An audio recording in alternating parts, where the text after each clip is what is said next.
Hello, or as the Swedish would say, hej då. Today I will be talking about Swedish business culture. First off, let's start with the business atmosphere. In Sweden, there is a relaxed atmosphere. No matter the relationship, Swedes address one another on a first name basis. As well, work clothing is often conservative but casual, nothing too flashy. In fact, employees may wear sandals and tennis shoes at the office. A legume mentality, meaning just right or adequate, workers often focus on doing as much work as needed and doing it well rather than doing unnecessary things. The concept of legume can be difficult for others to understand. Legume ensures that everybody has enough and nobody goes without. A shorter chain of command. Swedish companies tend to be less hierarchical than companies in many other countries when it comes to internal organizations. This means that a managing director of a firm is more openly available to his or her employees. It's possible for employees to take their comments, questions, or concerns directly to the boss. Due to strong union presence in Sweden, employees experience excellent working conditions compared with many other countries. Unions work hard to assure that employees feel secure and unthreatened at work. Policies and ideas are discussed openly across all levels before any conclusion is reached, and Swedish workers tend to rely heavily on compromise and consensus when it comes to making decisions and reaching solutions. This could mean that decisions take some time to be made. And direct and open communication style. This can come across as abrupt, but is not meant to be so. When conversing, be sure to listen intently to anyone speaking and not to interrupt. Turns are taken to offer opinions. And fika. Fika is a Swedish word for breaks. In Sweden, breaks are considered sacred, if you will, and is usually taken 2 or 3 times per day. Now, business etiquette. The do's and don'ts. Number 1, do know the language. While English is commonly spoken in Swedish businesses, it's a good idea to learn as much Swedish as you can before getting started. 2, do know tax laws. Know the Swedish tax laws, especially if you are starting a business in Sweden. Having done the tax research and having the paperwork completed is key to getting off the ground. 3, be on time. Punctuality is very important. Many Swedes place very high value on their private lives and therefore work overtime only when it's absolutely unavoidable. 4, plan ahead. Make sure that you give people time to prepare for a meeting or assignment. 5, do work hard. Be prepared and make sure that you know and understand the red tape that you will have to cut through to succeed as a business or as a worker. Don't. Do not use force. Easing your way into a company or into relations with a company takes time. Swedes are not so receptive to new thoughts, plans, if they feel that they are being forced upon them. Do not boast or brag. Generally, Swedes are modest and avoid embellishing their accomplishments. And lastly, do not stand too close. Do not stand too close. Personal space is private, so with the exception of the handshake, avoid touching. Do not backslap or embrace. Avoid speaking with your hands in your pockets, as this is considered bad etiquette. Business negotiations. Make appointments at least 2 weeks in advance. Refrain from scheduling meetings in the months of June, July, or August, as well as late February through early March. These are very popular times for Swedes to go on holiday. Knowledge and experience is respected. Before doing business in Sweden, know that Swedes respect someone who comes to them with knowledge and experience, as well as being very detail-oriented. Any proposal or presentation must be meticulously planned and logically organized. The first meeting may be low-key and very matter-of-fact. Decisions will never be made in the first meeting. At this stage, Swedes will be evaluating you and your company and your proposal. Do not show emotions during negotiations. Always remain cool, calm, collected, and controlled when doing business. Hofstede score. Sweden received a low score of 31, meaning that power is decentralized and managers count on the experience of their team members. Employees expect to be consulted. Control is disliked, and attitude towards managers are informal and on first name basis. Communication is direct and participative. For individualism, Sweden scored a 71, which means that they have an individualistic society. In individualistic societies, the employer-to-employee relationship is a contract based on mutual advantage. Hiring and promotion decisions are supposed to be based on merit only, and management is the management of individuals. For masculinity, Sweden scored 5, which basically means that Sweden is a feminine society. In feminine countries, it is important to keep the life and work balance, and you make sure that all are included. An effective manager is supportive to his or her people, and decision making is achieved through involvement. In uncertainty avoidance, Sweden scored a 29, which means that Sweden has a very low preference for avoiding uncertainty.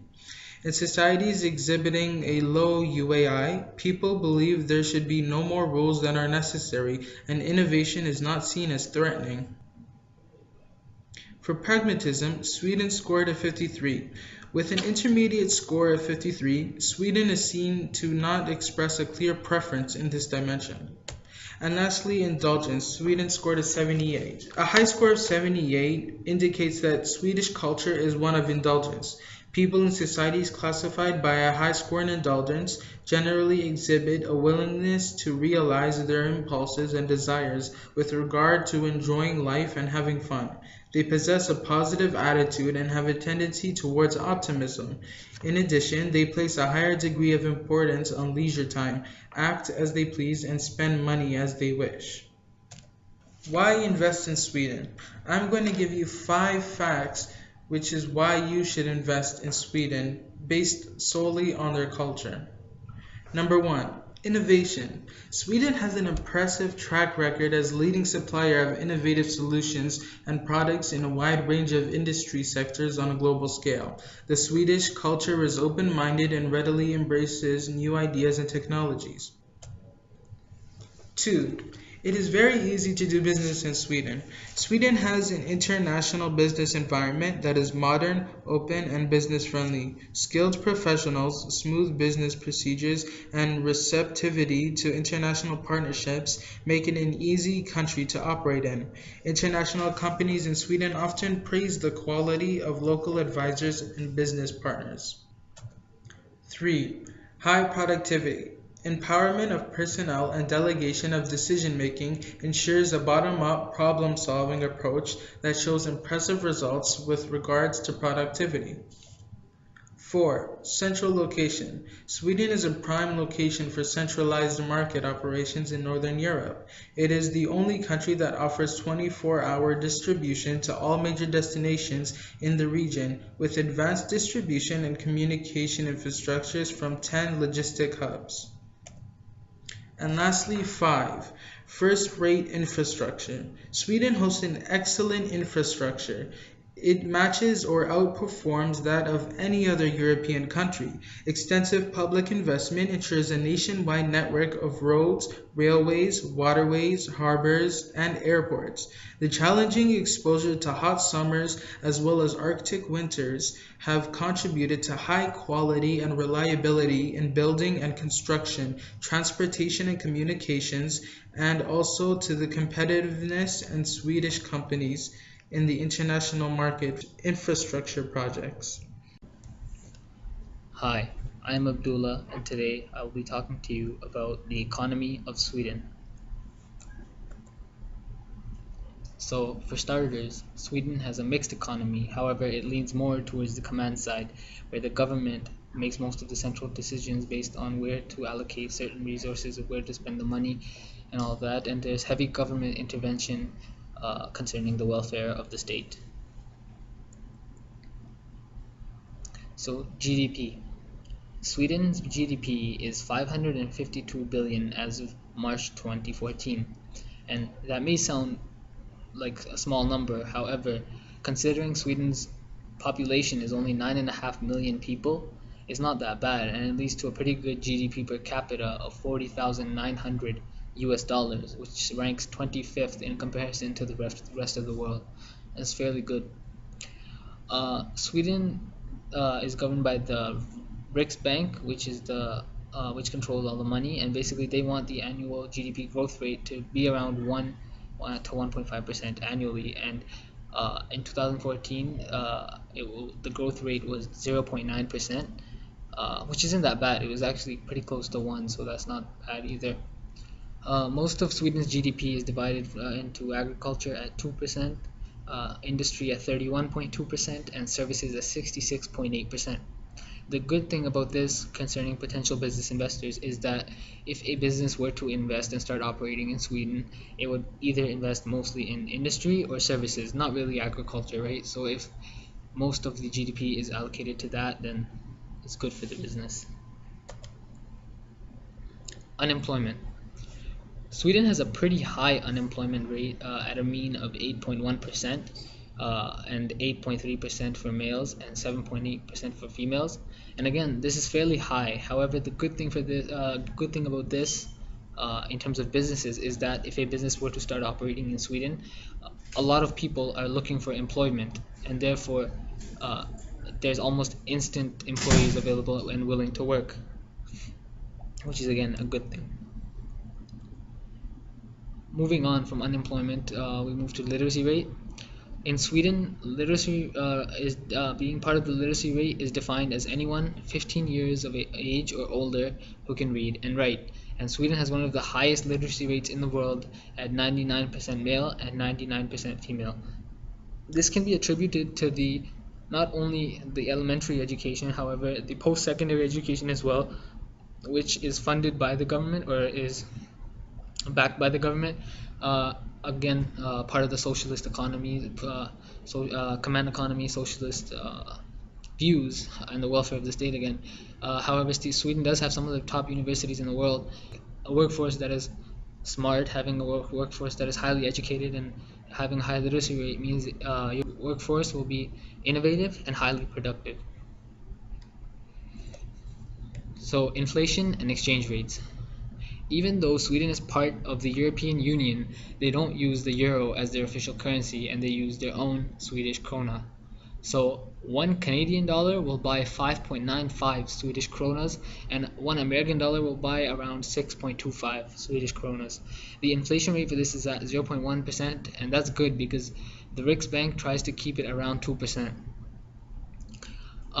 The good thing about this is that if for businesses, it's cheaper to operate in Sweden. If, let's say, I was a Canadian and I was going to open up a business in Sweden, it would be cheaper for me because my currency, the Canadian dollar, would buy more kronas. So, why should you invest in Sweden? Well, again, Sweden has a pretty good GDP per capita rate, and Swedes, the people in Europe that have some of the most comfortable lifestyles and some of the best living standards. Also, there are many people looking for employment, so it's good. If I were to open a business there, then I would have employees willing to work almost instantly. Again, the workforce is highly educated, skilled, and literate, again, which leads to high productivity and innovation. And probably one of the most important things is that it's cheaper for investors to operate there, again, because our currency and the American currency buys more Swedish kronas compared to other currencies. Probably the most important thing is that Sweden is already home to most well-known and established companies that we know today, such as IKEA, H&M, Volvo, Sony Ericsson, and Skype, which originally started there. And this is good because these companies have set an example for other companies that would want to come and start operating from Sweden. So why not give it a shot? Hi, my name is Civic, and today I will be discussing about the political policies within the country of Sweden. Introduction. Sweden's politics takes place in a framework of a democratic constitutional monarchy. Sweden is a thriving economy and a society based on a government of socialist principles, higher taxes, and healthy regulations. The Riksdag is the national legislative assembly and the supreme decision-making body of Sweden. This party governs the rules and regulations of the country. Education and currency. As the population has grown in Sweden, the need for education has increased. Swedes are considered to be among the world's smartest people, in large part because of the public education that is guaranteed by the state, which in turn is funded by a higher tax rate. Education in Sweden is mandatory for all children between the age of 7 and the year of the child's 16th birthday. The school year in Sweden runs from mid-late August to early mid-June.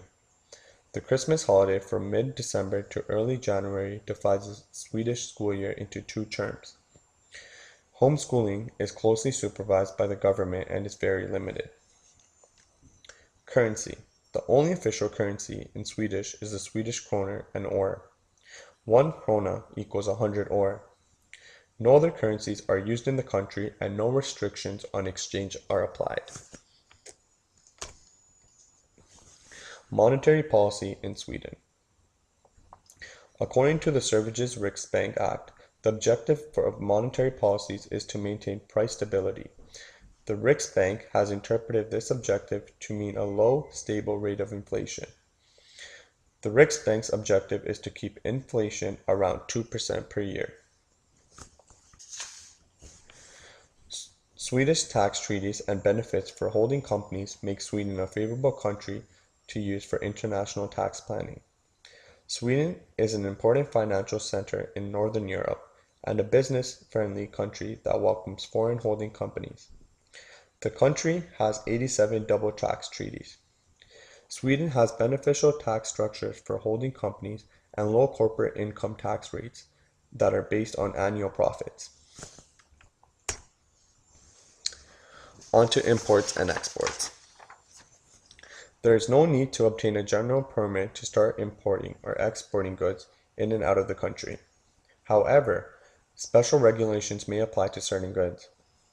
The EU has entered into a number of free trade agreements with countries across the world, and to be able to export to these countries and have customs exemption or customs reductions, one requires a certificate of origin. An importer must apply for an import license for iron, steel, textiles, and ready-made clothing and shoes. Before a good can be sold or used, it must be cleared through customs. You must present an import declaration and pay the customs duties, a VAT, and any other taxes. Every type of good being imported has a specific code with the common classification system. The classification is used to determine the changes to be paid. Swedish Armed Forces and taxation. The Swedish Armed Forces are one of the nation's largest authorities. It is the parliament and the government that decides what activities will be run and what the tasks will be for the military force. An example of this is if the Sweden falls under attack from a foreign power, it is the task of the armed forces to defend the country. Taxation in Sweden. Well, taxation in Sweden on salaries for an employee involves contributing to 3 different levels of government. Those 3 levels of government include the municipality, the county council, and the central government. Social Security contributions are paid to finance the Social Security system. So Sweden's role in the WTO. In practical terms, Sweden is represented by the EU in the WTO. Because of the EU customs union and the single market as well as the trade policy, EU speaks with one voice and negotiates as one party in the WTO. The EU is also the world's largest trading bloc, which gives them and its member states, such as Sweden, a significant influence in the WTO. The WTO plays a central role in Sweden's as well as the EU's trade and investment. Through its extensive framework, transparency requirements, and a system for monitoring countries' trade policies, The WTO watches over global rules for global trade. So why invest in Sweden? Sweden is a politically stable country. There are many reasons as to why businesses should invest in Sweden. Taxes are one great example. Sweden's taxation structure is straightforward and corporate tax levels are low. Sweden has a corporate tax of 28% in nominal terms. Conditions for doing business in Sweden have improved under the moderate party-led coalition government that was elected in September 2006. Corporate income taxes have decreased to 28% and are now among the lowest in Europe. Combined with a well-educated labor force, outstanding telecommunications network, and a stable political environment, Sweden has become more competitive as a choice for American and foreign investment internationally.